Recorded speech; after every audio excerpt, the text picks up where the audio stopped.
Akan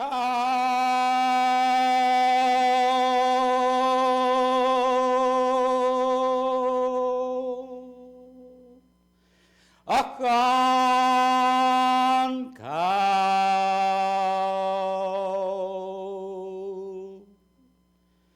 aksek hani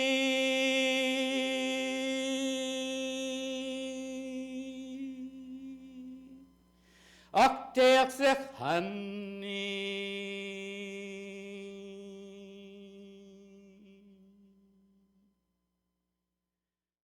Welcome. I'm very much ago.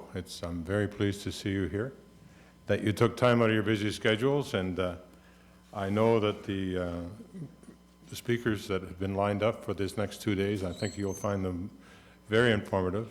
They certainly seem to be well qualified, and some of them I know personally have a lot of extensive experience in the field in which they're speaking about. I'd just like to take 1 minute and think about something.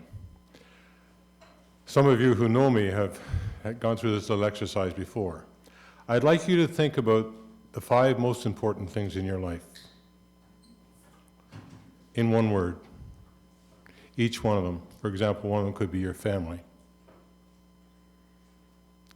Just jot those down. What are the 5 most important things in your life?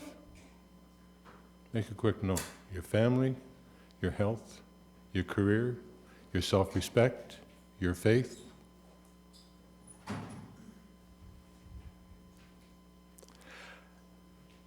Now, if you've identified the 5, delete 1. Which one do you drop? It's very difficult to choose because all those 5 are most important. I was doing this one time and there was a lady in the audience, she had her 5 children's names written down. I said, please don't do that. This is not a Sophie's choice. And also, please remember, this is simply an exercise. After you've deleted 1, now delete 3 more.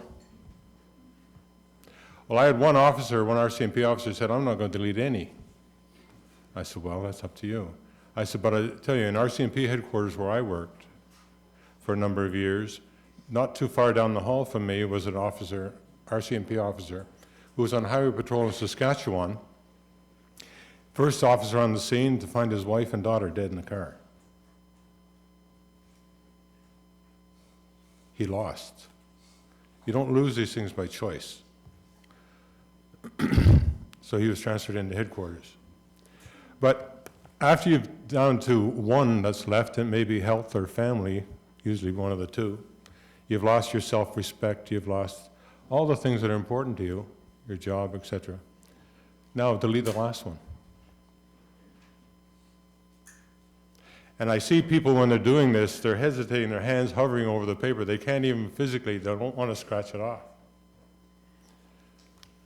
Well, you've lost all 5. I could probably take all of you, as you know, to downtown Vancouver and introduce you to 200 people that have lost all 5, of all races. Now they're an enforcement issue.